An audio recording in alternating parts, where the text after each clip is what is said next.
UMKM. Nah, kelemahan kita adalah kurang sabar.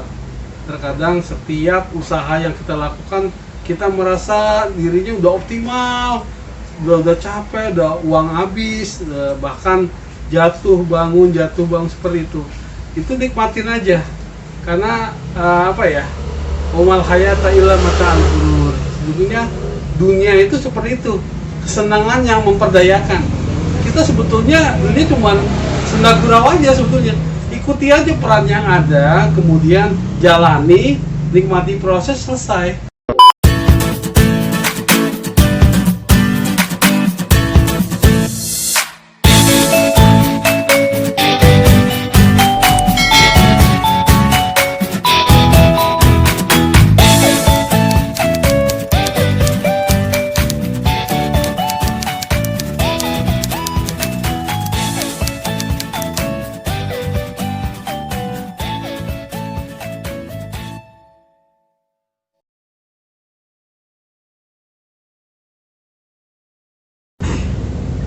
Assalamualaikum warahmatullahi wabarakatuh. Salam sejahtera untuk kita semua. Selamat datang di podcast UMKM BD. Ngobrolin semua tentang UMKM bareng Desti. Di video kali ini saya berada di tokonya seorang produsen dan owner Rumah Sabun 212. Hai, kita sapa Bang Rahman. Terima kasih Mbak Desti. Apa kabar? Baik, Mbak Desti. Saya mau ganggu waktunya di sini sebentar. Iya, boleh, silakan. Makanya mengenai usahanya. Baik. Cerita awalnya kenapa memilih bisnis ini? Baik, terima kasih Mbak Desti. Salam UMKM. Rumah Sabun 212 Men di latar belakangnya adalah pedulian kita terhadap lingkungan. Salah satunya limbah plastik, di mana kita tahu bahwa Indonesia salah satu negara kedua terbesar menyumbang limbah di dunia gitu ya. Data terakhir tahun 2019 dari limbah itu per hari bisa 175.000 ton. Oleh karenanya kita sebagai generasi yang peduli akan lingkungan melihat fenomena yang terjadi, kemudian apa yang harus kita lakukan. Kalau di istilah agamanya kan khairun nas anfa'um linnas. Jadi sebaik-baik manusia itu memberi manfaat kepada yang lain. Oleh karenanya salah satu limbah terbesar yang ada di Indonesia adalah limbah rumah tangga. Saya melihat bahwa kecenderungan banyak sekali limbah-limbah yang dihasilkan oleh produsen dalam tanda kutip yang produksi limbah rumah tangga itu menghasilkan yang dahsyat sekali. Oleh karenanya mungkin langkah awal kita adalah bagaimana menciptakan produksi itu dulu. Kita menciptakan produksi dan kita membuat pelatihan-pelatihan ke beberapa UMKM. Yang kita laksanakan adalah di Jakarta Timur. Jakarta Timur itu ada 10 kecamatan dan 65 kelurahan. Kita coba mengedukasi bahwa sebetulnya produk-produk UKM itu juga nggak kalah bagus dengan produk-produk lain. Terbukti bahwa kita menggandeng para akademisi, terutama yang paham terhadap kimia. Di sini kita juga berkolaborasi dengan Profesor Agustino, pakar kimia UI. Terima kasih ke Pak Profesor kalau memang bisa melihat ini. Saya belajar banyak tentang mana sebetulnya produk yang dihasilkan tidak membahayakan kulit. Itu satu. Yang kedua adalah dalam kaitannya ini kami sebagai UMKM, Rumah Sabun adalah salah satu brand UMKM yang bergerak di bidang pembersih. Salah satunya deterjen, pembersih lantai, cuci piring, hand soap, bahkan ada 17 produk. Alhamdulillah dari 17 produk itu kita baru keluar izinnya baru 7. Untuk 10 izin edar yang lain lagi sedang menyusul. Langkah kita adalah mengedukasi masyarakat. Kenapa? Kita lihat memang produk-produk UKM dalam tanda kutip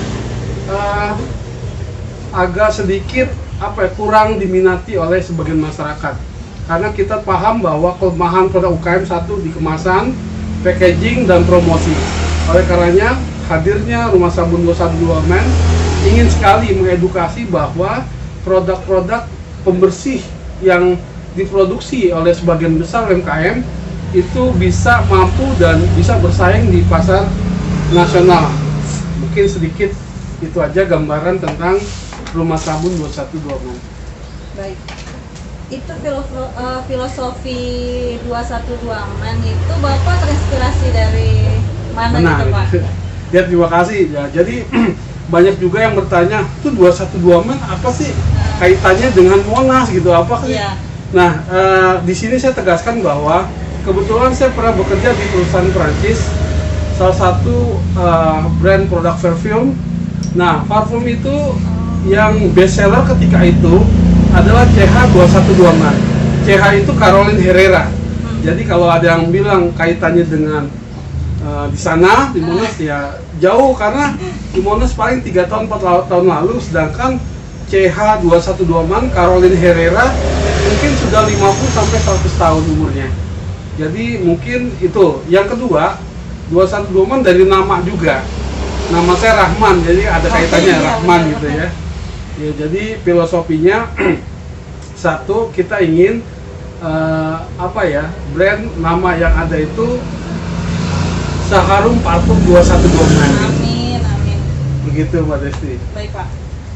Tadi udah sebagian disebutkan produknya. Ya. Lebih detailnya lagi Pak, produknya itu apa aja Baik. selain yang tadi? Baik. Iya, contoh ya. Ada beberapa kasus, ya, kebetulan di tiap pelatihan saya kebetulan jadi narasumber di Departemen Perindustrian tahun 2019, dan kita mencoba mengajar pelatihan sabun di 10 kecamatan dan 65 kelurahan. Kita coba bidik dan sekalian testimoni produk-produk kita, ya. Salah satunya deterjen. Deterjen kita boleh bilang yang ramah lingkungan, karena satu, dalam bahan deterjen kita itu tidak mengandung NaOH. Mungkin kalau bahasa orang awamnya soda api. Karena banyak sekali produsen-produsen deterjen, produk sabun itu memakai soda api. Nah, produk kita tidak. Kita pakai asam sitrat yang bahan dasarnya adalah saripati tebu yang tidak membahayakan kulit dan ramah lingkungan. Itu satu. Kedua, deterjen kita itu lebih cepat daya bersihnya dibanding deterjen lain. Terbukti banyak laundry yang kita tawarkan merespon, terutama untuk pencuci karpet. Terasa sekali tuh ketika cuci karpet itu memang kotornya luar biasa, hitam. Makanya kita boleh bilang deterjen kita adalah satu, lebih cepat daya bersihnya, kedua lebih wangi, yang ketiga pakaian jadi lembut. Nah, mungkin itu dari segi deterjen. Jadi ada beberapa produk yang kita produk sebetulnya tidak kalah baik dengan produk-produk yang ada di pasaran. Nah, yang kedua adalah cuci piring. Nah, ini yang sering ditakuti oleh para ibu-ibu ya, para mama. Jadi memang beliau trauma untuk produk UKM. Saya ingin katakan bahwa produk sabun cuci piring ini kita sudah studi banding dengan produk yang best seller ada di pasar. Kita tahu bahwa kita paham seperti Unilever memang dari tahun 1933 sudah ada di Indonesia. Kalau Bapak Ibu yang paham tentang produsen sabun, yang pertama memang Unilever. Beliau hadir di Indonesia tahun 1933 di Muara Angke. Wajar, kita UKM di sini belum apa-apa dibanding beliau. Produk pertama beliau adalah Sunlight. Produk Unilever pertama adalah Sunlight. Jadi sabun cuci piring, waktu itu masih sabun batangan. Nah, kita sudah studi banding dan kita juga minta produk kita dinilai. Salah satu yang menilai, salah satu akademisi yang saya sebut tadi, saya terima kasih karena sudah menilai produk saya. Alhamdulillah produk ini layak untuk dijual, artinya tidak membahayakan kulit. Jadi untuk Bapak Ibu para UKM yang ingin membeli produk, jangan sungkan-sungkan datang ke kami, produk Rumah Sabun 212. Boleh diceritain Pak awal mulanya bikin rumah sabun ini kan pasti kan ada trial and error-nya Iya, itu iya. Pak. Kayak gimana gitu Pak ceritanya? Ya, terima kasih Mbak Desti. Jadi semua ya, setiap produk pasti mengalami tes dan error juga ya, pasti ya. Tentu termasuk produk rumah sabun sendiri. Karena gini, kita kita mencoba produk sabun cuci piring kita studi banding dengan produk yang sudah ada di pasaran, termasuk yang best seller ya, yang menjadi market leader. Ya mungkin Bapak Ibu tahu produk cuci piring yang terkenal itu. Nah, kita studi banding dengan itu. Harapannya apa? Karena beliau sudah satu produk yang best seller itu sudah dapat diterima oleh masyarakat. Sedangkan produk kita UKM harus butuh proses waktu mengedukasi dan bisa membandingkan dengan produk sejenis. Oleh karenanya kalau masih ada waktu sih, kita ada videonya sih sebetulnya. Video studi banding kita tuh dengan produk yang menjadi market leader. Tapi kebetulan kita belum blok ya. Saya khawatir nanti disomasi sayanya. Jadi harus di blok. Jadi di video itu kita bandingkan nih sabun cuci piring kita dari 4. Yang pertama kadar pH. Kadar pH itu kadar asam. Hampir semua produk yang ada di pasaran kadar pH-nya 7. Makanya produk kita pH-nya 7 untuk cuci piring ya. Yang kedua yang kita ukur adalah kadar kesat. Dalam konteks cuci piring, kadar kesat salah satu yang harus dimiliki oleh produk sabun cuci piring, kesatnya. Yang ketiga ada busa, harus berbusa, karena dengan busa sedikit itu dia harus menghasilkan piring-piring kotor yang banyak. Jadi kita juga produk kita harus banyak busanya. Yang keempat adalah aroma yang dihasilkan. Terkadang aroma itu memang untuk menutupi yang bau agak amis. Jadi 4 itu yang kita udah studi banding. Alhamdulillah kita sama seperti produk yang sejenis. Kemudian ada pertanyaan, kenapa kok tempo hari bagus, tempo hari enggak? Nah, Bapak Ibu sekalian, para UMKM, produk UKM yang kita punya, memang kita harus akui dari segi peralatan dan perlengkapannya tidak sebagus dengan produk pabrikan. SOP-nya kita sudah jalani, tapi memang terkadang ada celah nih yang sebetulnya komposisi kita buat sama seperti yang kita nggak rubah ya. Nah, tapi prakteknya kualitas kita kok kadang bagus kadang enggak. Nah, ini yang kita lagi evaluasi. Memang satu, lihat kontrol di quality control dari bahan baku. Nah, ini yang kita belum bisa kontrol bahan baku, yang kita nggak bisa boleh dibilang jaga, karena kita sendiri masih boleh dibilang pembelian kita nggak seperti yang produsen pada umumnya, pabrikan. Kita paling beli 1 drum, beliau ratusan drum. Kemudian beberapa bahan baku kita masih ecer, beliau sudah bicara ton. Jadi memang quality control kita tetap evaluasi, bagaimanapun juga kritik saran tetap kita terima.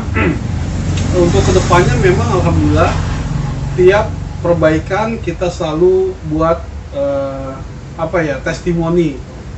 Beberapa testimoni, mungkin Bapak Ibu atau para UMKM mau lihat, silakan klik testimoni produk sabun 212 Man. Di sana banyak sekali para UMKM bercerita tentang produk yang dibuat, yang kami ajarkan, beliau buat, kemudian beliau sebarkan lewat media YouTube.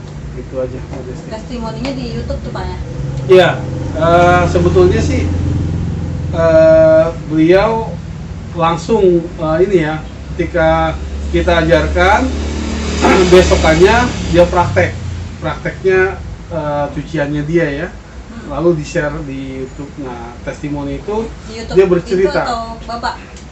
Di YouTube saya dikumpulin. Okay. Nah, seperti itu nanti bisa lihat kualitas dari produk kita. Bahkan ada beberapa peserta didik menyebut produk, saya sempat stop ya. Bukan kenapa, karena kode etik ya tidak boleh menyebut nama, nanti khawatir brand beliau turun, jadi kita jadi penyebab. Yang penting ada produk UKM selalu inovasi, berkreasi, dan terima masukan dan tetap mengevaluasi terhadap produk-produk yang sudah dibuat. Baik. Soalnya itu. Untuk video testimoninya bisa teman-teman UKM lihat di link di deskripsi, nanti saya cantumkan. Dan untuk yang mau jadi distributor atau reseller bisa ya Pak ya? Bisa sekali. Nanti tinggal hubungin aja, tulis di kolom komentar ya teman-teman, atau hubungin ke DM ke saya. Oke? 212 Man ini berdiri sejak tahun berapa Pak? Iya, baik. Rumah Sabun 212 Man sebetulnya belum lama. Kita hadir di sini kaitannya dengan program Pemda DKI, yaitu OKOC ya, barengan ya, tahun 2000. Kebetulan kita aktif di komunitas GNO, gerakan OKOC. Konsep OKOC adalah menciptakan pusat kewirausahaan yang ada di tiap kecamatan.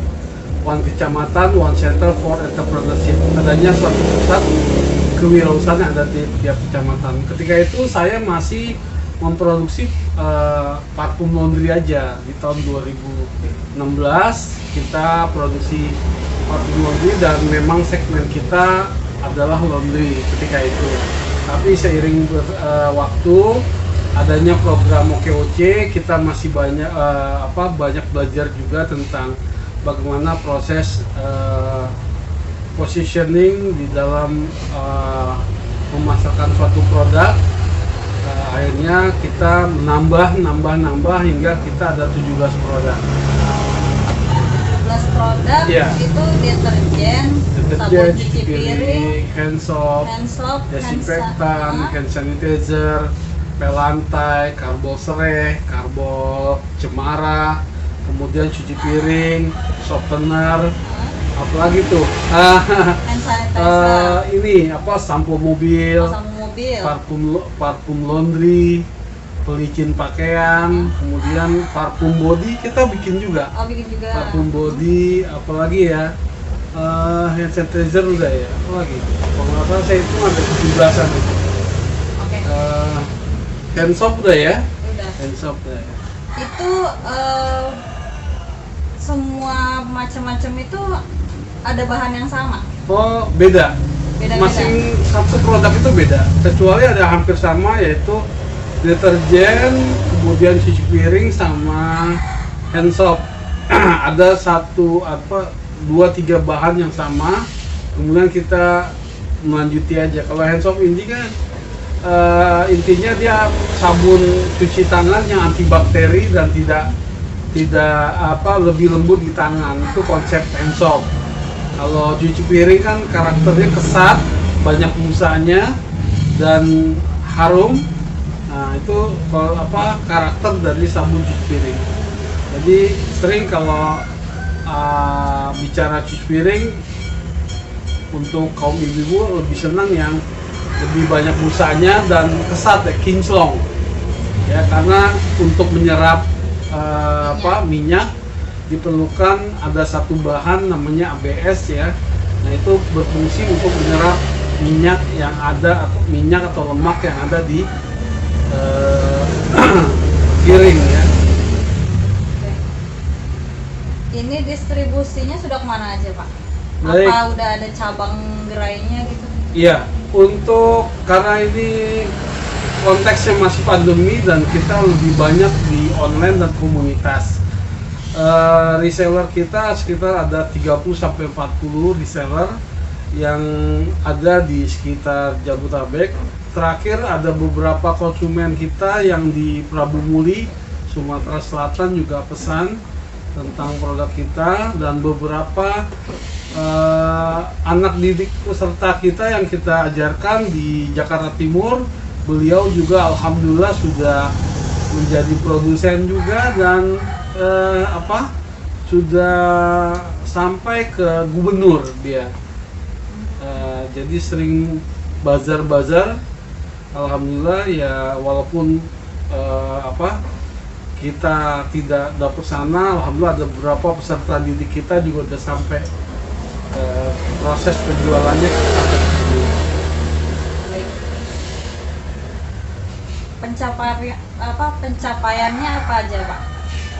Dari mulai membuat sampai titik ini. proses. Ya satu, pertama gini ya, yang ada tiga hal yang harus dimiliki oleh seorang entrepreneur ya. Yang pertama adalah produk. Ya, kita bukan hanya pandai atau pintar memproduksi produk aja, tapi kita harus yang kedua adalah distribusi. Bagaimana mendistribusikan produk itu, bagaimana memasarkan produk itu sampai ke tangan konsumen. Jadi distribusi bukan hanya mengantar barang dari satu tempat ke tempat yang dituju, bukan hanya itu. Proses distribusi termasuk bagaimana kita memasarkan produk, baik online maupun offline, bagaimana kita memiliki dan paham tentang terhadap karakter konsumen, bahkan sampai closing. Setelah itu sampai ke tujuan, itu baru distribusi namanya. Yang ketiga adalah manajemen. Jadi kalau seorang entrepreneur minimal harus ada 3 yang dimiliki dan dipahami. Yang pertama produknya, kemudian cara distribusinya, yang ketiga adalah memanagenya. Nah ini yang paling susah, memanagenya. Terkadang kita mudah sekali buka usaha, tapi yang ketiga ini memanage, mengevaluasi terhadap produk-produk yang kita miliki juga harus menjadi catatan penting agar kita tetap bisa eksis ke depannya. Biasanya yang baru gagal sekali udah menyerah ya Pak ya? Ya, jadi betul. harus ada mental kuatnya Ya, ya, Pak? kalau mental petarung, kalau jatuh sekali wajar. Jadi mental entrepreneur itu harus minimal 3 kali. Ya, jatuh, bangun. Jadi nggak harus minimal ya, Pak ya? Minimal ya. Jangan sampai baru dagang sekali nggak laku udah. Perasaanku udah begini nggak dagang, nggak laku, akhirnya nggak dagang. Marah sama konsumen. Ya. Apaan dari malam masak begini tiba-tiba nggak ada yang beli misalnya. Itu wajar, dalam suatu usaha itu wajar. Bahkan awal-awal aja saya kan sebelum buka ibaratnya outlet, base camp kita di sini, itu juga kita nggak langsung ujuk-ujuk langsung dapat konsumen. Kita keliling, kita tawarkan, kita bawa sampel, kita tawarkan ke laundry, kita tawarkan ke teman, ke kantor teman. Itu banyak penolakan. Ya wajar, karena gini, branding UKM itu beda sekali dengan branding yang udah ada di pasaran. Kan tadi saya udah bilang, dari tahun 1933 Unilever udah ada di Indonesia. Dan kita siapa? UKM itu siapa? Yang ujuk-ujuk baru bisa bikin produksi, nggak cukup. Iya. Kemasannya di mana? Kemudian promosinya seperti apa? Packagingnya, baru bicara setelah itu kualitasnya. Apakah kualitas kita setara? Kalau memang kualitas setara, coba edukasi masyarakatnya bahwa sebetulnya ya poin kita adalah bagaimana menyelamatkan lingkungan dengan memperkecil limbah plastik. Nah, mungkin poin kita di situ beda dengan pasar yang udah ada di Indonesia ya. Karena kita tahu produk customer good yang memang diminati ya udah 3 yang memiliki market leader ya. Pertama Unilever, kedua Wing, ketiga Kao. Beliau yang pegang. Ya kalau kita mah di belakang aja. Ya kita memang arahnya ke sosial aja, lebih ke sosial. Ya dan kalau dari segi bisnis nggak bakal bisa lawan. Ya sama seperti logikanya, ada supermarket, kita warung. Yang warung ini lebih baik ditutup, cari pindah tempat lain. Ya daripada kita tetap di satu tempat tapi kita nggak bisa apa-apa, lebih baik pindah ke tempat lain, cari pasar lain. Nah ini yang dilakukan oleh Rumah Sabun 212 Man, dan kita nggak mau melawan pasar yang sudah ada dan tidak bakal menang. Oleh karenanya kita lebih bidik, konsep kita adalah menciptakan pasar yang berbasis lingkungan, yaitu menyelamatkan dari limbah plastik. Makanya konsep kita lebih sabun curah. Sebetulnya kita sabun curah, cuma memang di masyarakat kita itu belum paham apaan sih, jadi nggak ngerti. Ya udah, kita sambil edukasi, kita lebih senang buat pelatihan sambil kita menjelaskan apa sih konsep sebenarnya yang dilaksanakan oleh Rumah Sabun 212. Begitu Mbak Desti. Nah, pelatihannya itu program Bapak rutin nggak atau sebisanya Bapak gitu? Nah, untuk program pelatihan waktu itu kebetulan kita kolaborasi dengan Departemen Perindustrian dan Energi. Di sana butuh sekali trainer yang bisa kebetulan waktu itu memang ada pelatihan sabun. Saya mencoba melamar, alhamdulillah masuk. Memang niat saya sekalian kita ajarkan, sekalian kita testimoni. Jadi pelatihan kita lebih banyak 50-50, praktek 50, teori 50.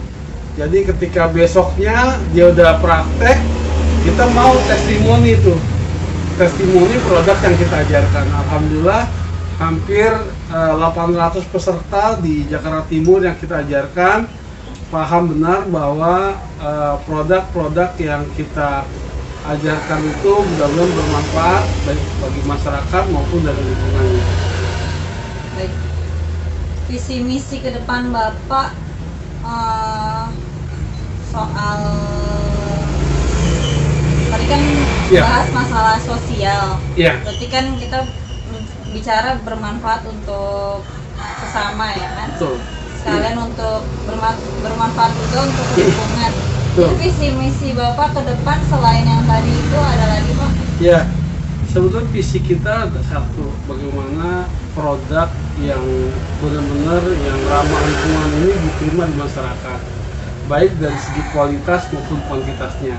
Karena kita tahu banyak sekali produk-produk yang bermunculan, ya mohon maaf, ada juga yang sebetulnya masih di bawah standar.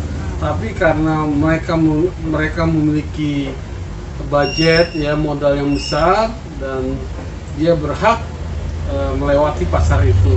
Sedangkan kita sebagai para UKM nggak usah putus semangat, tetap aja berkarya, berkreativitas, karena sebetulnya fungsi dari segala usaha itu bukan stuck. Kita nggak boleh diam, biarkan terus berinovasi, kreativitas, ya, tahan terhadap kritik, evaluasi terhadap kelemahan kita. Mudah-mudahan hasil dari buah itu bisa mengokohkan suatu produk yang benar-benar diterima oleh masyarakat. Butuh waktu panjang. Baik. Selain owner dan produsen 212 Man ini, Bang Rahman sebagai Ketua Operasi Wirausaha Kecamatan Kramajati. Iya. Programnya itu seperti apa Pak? Iya, baik. Terima kasih Mbak Desti. Koperasi Wirausaha Kecamatan Kramajati salah satu produk yang digagas oleh Pemda DKI. Saya katakan produk karena kaitannya dengan fungsinya gitu. Karena salah satu fungsi koperasi adalah menjembatani produk-produk UKM yang ada di tiap kecamatan. Seiring dengan konsep OKOC, yaitu One Kecamatan, One Center for Entrepreneurship. Jadi tugas kita adanya, kita ingin sekali produk-produk UKM yang ada di Keramat Jati itu kita bisa fasilitasi, kita bisa pasarkan baik melalui tingkat kecamatan maupun sinergi dengan perusahaan-perusahaan yang bisa boleh dibilang membutuhkan produk tersebut gitu. Koperasi Wirausaha berarti konsepnya kooperasi. Iya. Itu programnya apa saja, benefitnya apa saja untuk anggotanya? Anggotanya udah banyak nih Pak? 100-an sih ada ya. Ya benefitnya apa tuh Pak? Ya, baik. Program koperasi sebetulnya sama ya, bagaimana kita bisa mensejahterakan kehidupan anggota. Itu satu tujuannya. Yang kedua, masing-masing kontak kita karena koperasi wirausaha, artinya setiap anggota itu sudah memiliki usahanya, baik usaha itu kuliner, craft, fashion, atau non kuliner seperti saya sabun gitu ya. Jadi produk-produk yang masing-masing anggota itu sudah miliki, memang ada semacam tanda tanya besar. Kita udah punya produk, kita udah ikut pelatihan. Waktu itu OKOC ya namanya ya. Pelatihan, kemudian mana nih? Saya itu usaha saya diapain gitu kan. Nah, dengan hadirnya koperasi di tiap kecamatan, harapannya adalah bisa menjembatani produk-produk UKM yang ada di Kramat Jati dan dipasarkan baik di tingkat kecamatan maupun sinergi dengan perusahaan-perusahaan yang ada di Kecamatan Kramat Jati. Nah, itu salah satu program jangka panjangnya gitu. Benefitnya otomatis ketika produk UKM yang dipasarkan itu laku, otomatis dapat ya keuntungan yang didapat. Dan satu hal, untuk para UMKM tetap terbuka mindsetnya ya, cara berpikirnya dibuka aja, berbaik sangka, ikuti setiap pelatihan, ikuti setiap training, ikuti setiap kajian-kajian yang memang bermanfaat buat produk kita dan laksanakan. Terkadang kita ikuti pelatihan tapi kita nggak paham, ikuti pelatihan ilmunya kita nggak terapkan. Jadi hal-hal yang harusnya kita sudah naik kelas jadinya terhendat gara-gara kita tidak mempraktekkan. Jadi banyak sekali UMKM di sana ya, mungkin sedikit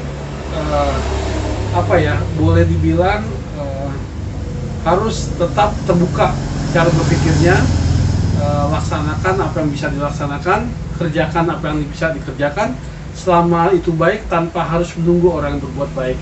Sebetulnya konsep apa yang kita bisa laksanakan itu merupakan salah satu konsep yang diajarkan oleh Nabi kita Muhammad SAW.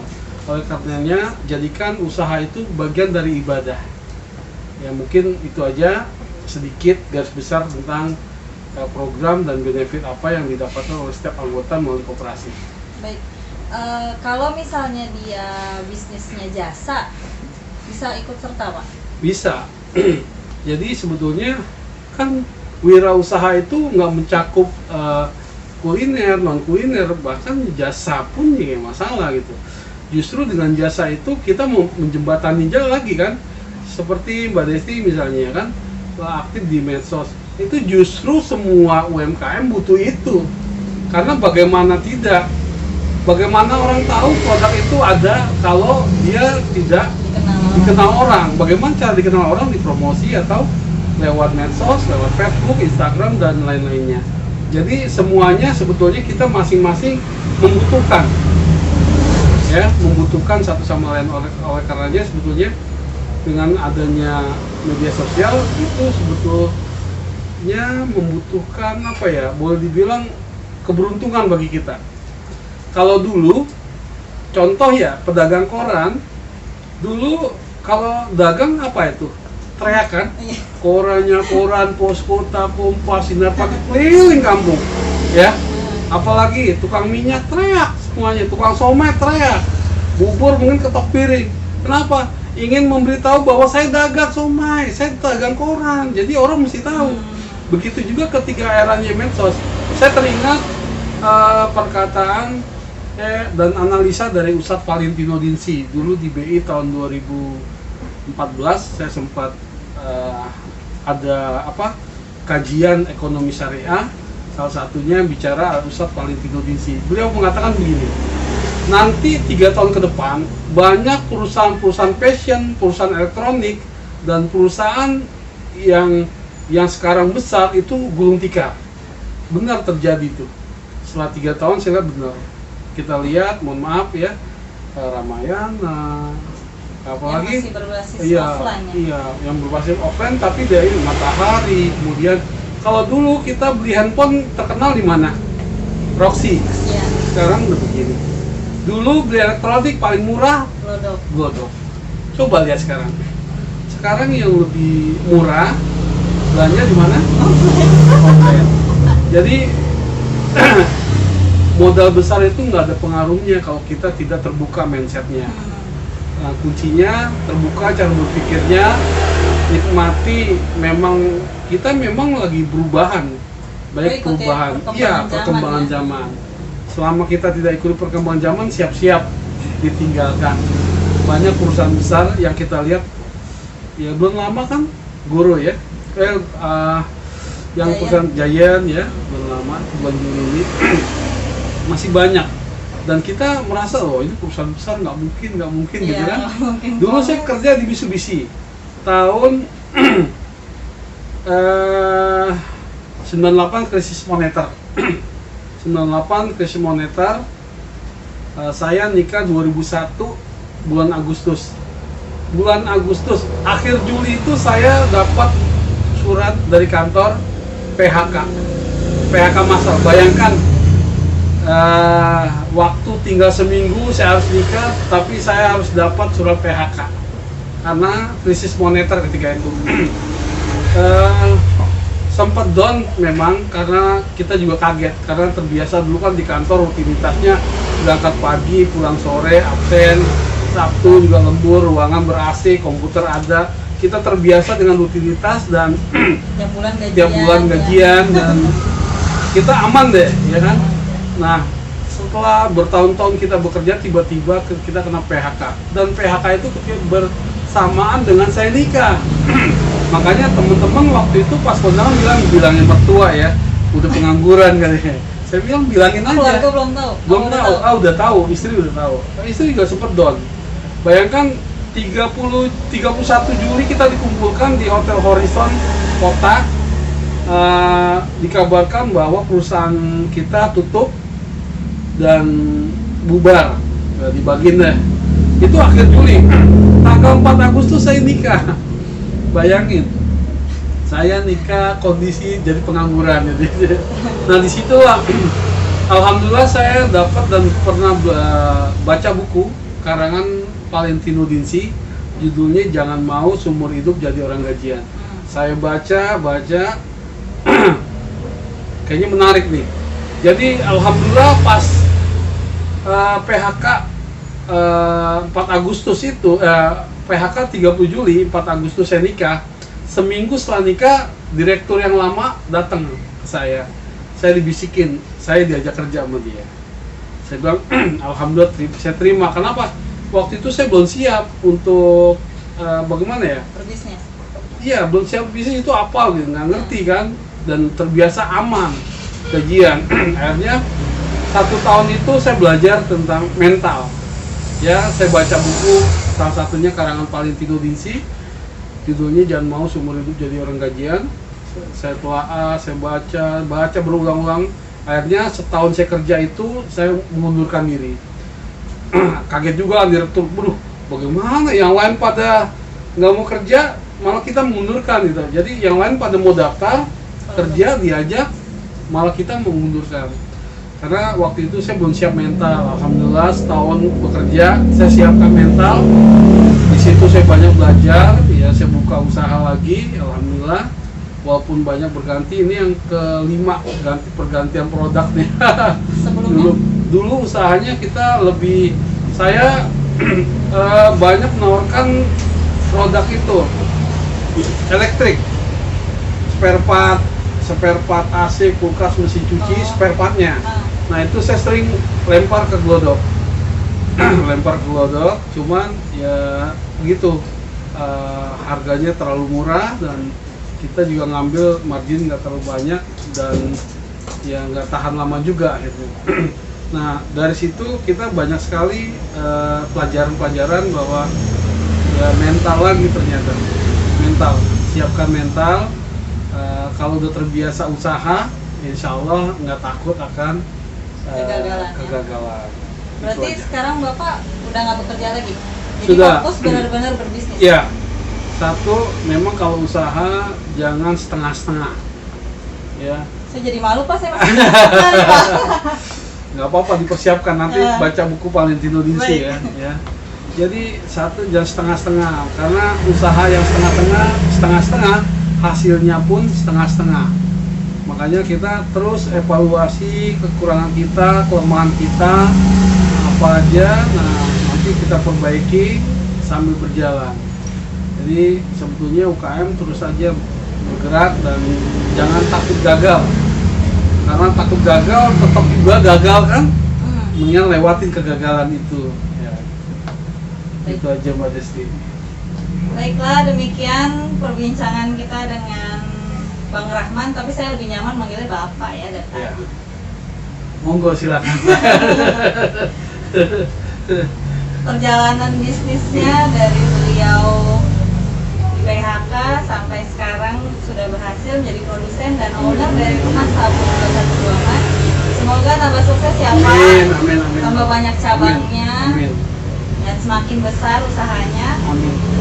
Baik, sampai jumpa di video podcast UMKM BD selanjutnya. Terima kasih telah menonton. Sampai jumpa. Terima kasih ya, Mbak. Iya, sama-sama Mbak Desti.